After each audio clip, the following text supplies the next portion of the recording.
Hello, Shri Swami Samarth. तर चला, आपल्या नवीन एका व्हिडिओमध्ये तुमचं सगळ्यांचं मनापासून स्वागत आहे.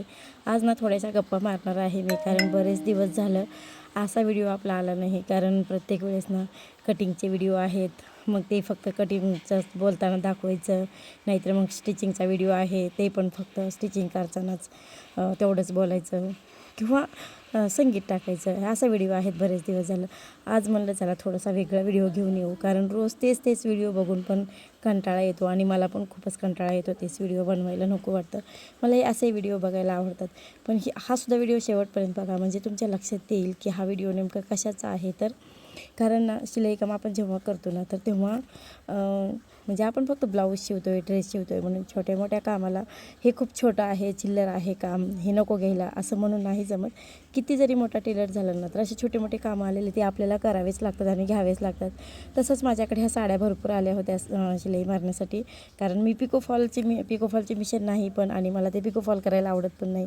माहीत नाही कसं असते एखाद्याला ना, पिकोफॉल, ब्लाऊज, ड्रेस वगैरे सगळं शिवायला आवडतं, पण एखाद्याला असं असतं ना की एकच काम करायला आवडतं, ब्लाऊज, ड्रेस झालं, बाकी काही नको. आणि मला पहिल्यापासूनच फॉल करायची आवड नाही, त्याच्यामुळे फॉलची मिशन काही मी घेतली नाही.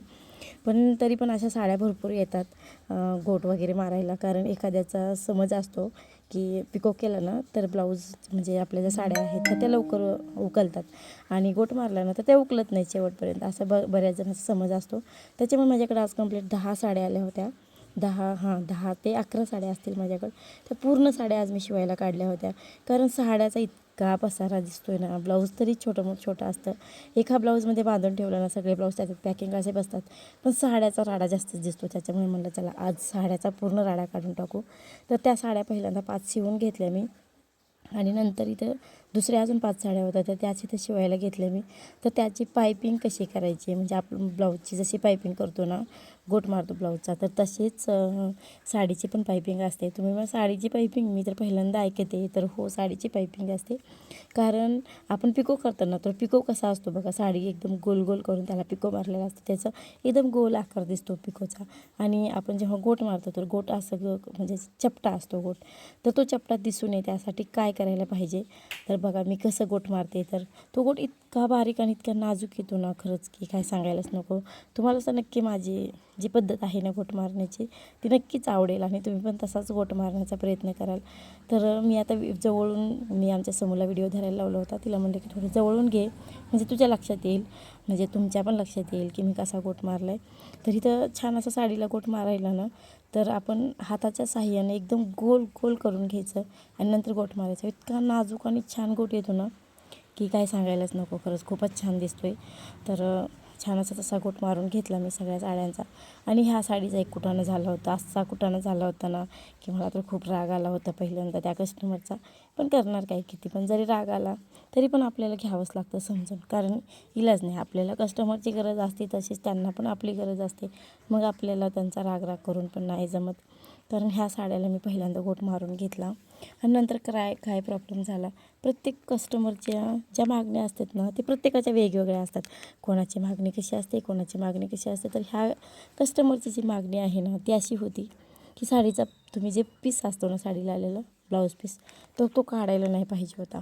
आणि प्रत्येक गिऱ्हाईक काय म्हणतं, ती तुम्ही पदर काढूनच का शिवले नाही, तुम्ही साडीचा ब्लाऊज पीस काढून का नाही गोट मारला, असं असतं.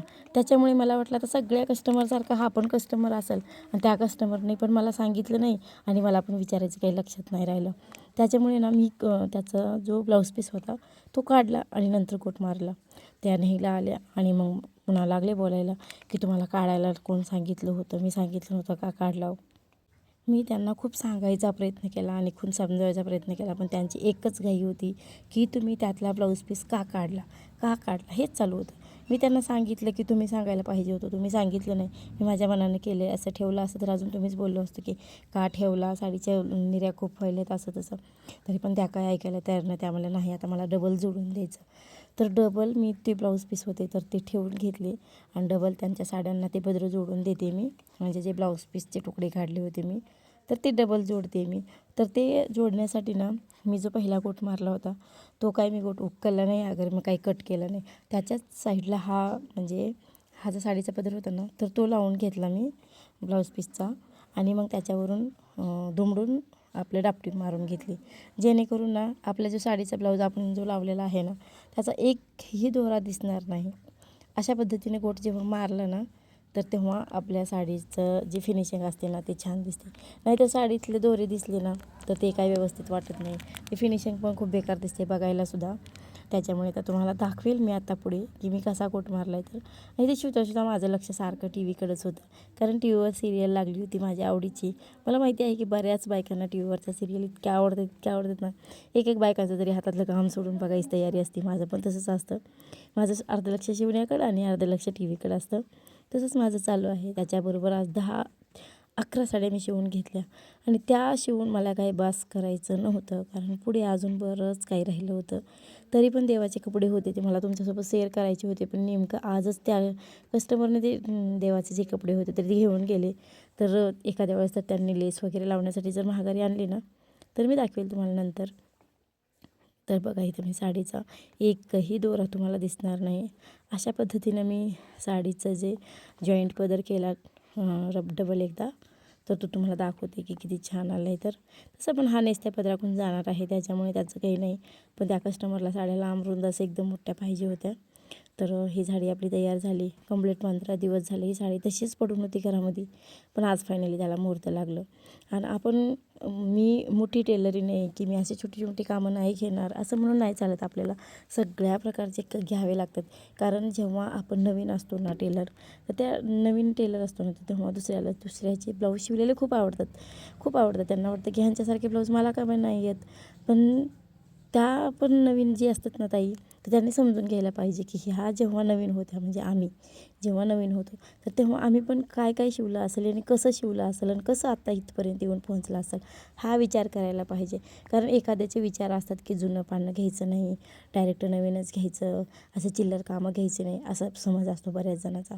तर हा बघा मी कसं साडीचा पदर असतो तो कसा गोल केला आहे आणि नंतर ते शिवायला घेतलं आहे. कोणतंच काम छोटं किंवा मोठं नसतं. जे पण तुमच्याकडे कस्टमर येईल ना तर त्या कस्टमरला कधीच रिटर्न पाठवायचं नाही. रिटर्न कधी पाठवायचं की जेव्हा तुम्हाला ते शिवणं होणार नाही त्यांच्या टायमाला. आता समजा एखादं कस्टमर असतं की मला उद्याच पाहिजे, मला परवाच पाहिजे, मग तुम्हाला शक्य होणार नाही. शक्य होणार असलं तर घ्यायचं, नाही तर मग रिटर्न पाठवलं तरी चालतं. पण ह्याचं काम छोटंच आहे, 10-5 रुपयाचंच आहे असा विचार करून नाही जमणार, घ्यावं लागतं.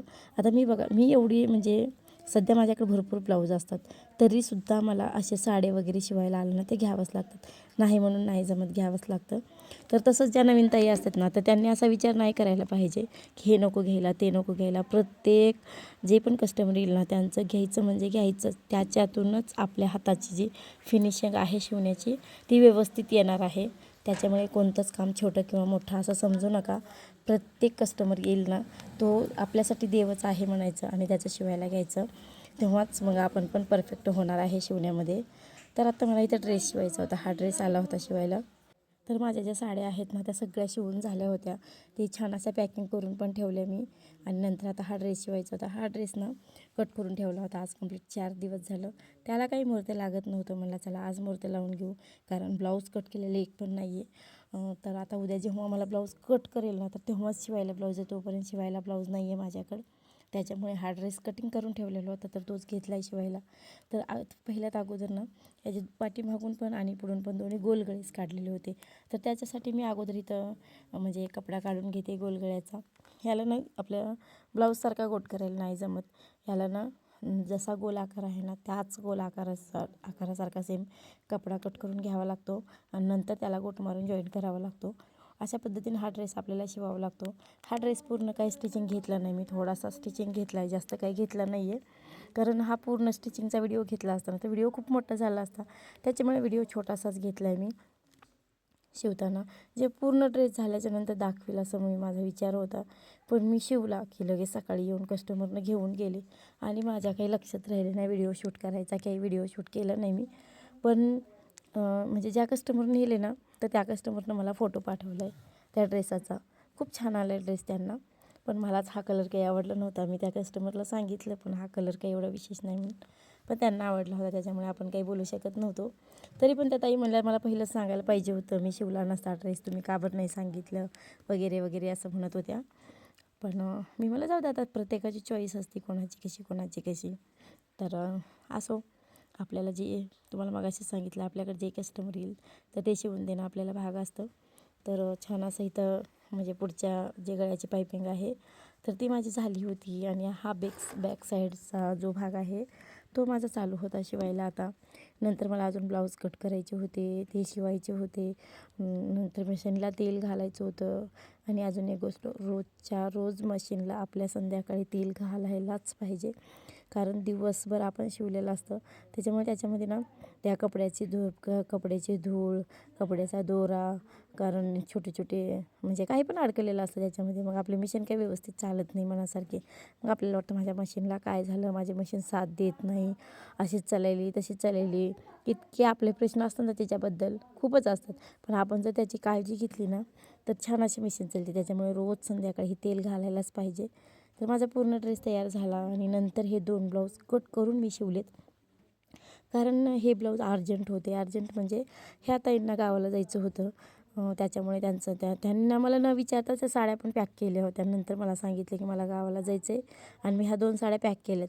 मग नंतर काय, मला दिवस रात्री एक करून शिवावंच लागणार होतं. मग संध्याकाळी 10:30-11 वाजल्या होत्या, तोपर्यंत मी हा एक ड्रेस आणि 2 ब्लाऊज पूर्ण कंप्लीट केली आणि नंतर मग माझी झोपायची तयारी होती. त्याच्या अगोदर आपण पोटासाठी जसं आपल्याला पोटाला लागतं ना जेवण पाणी वगैरे सगळं, तसंच आपल्या शिलाई मशीनचं पण आहे.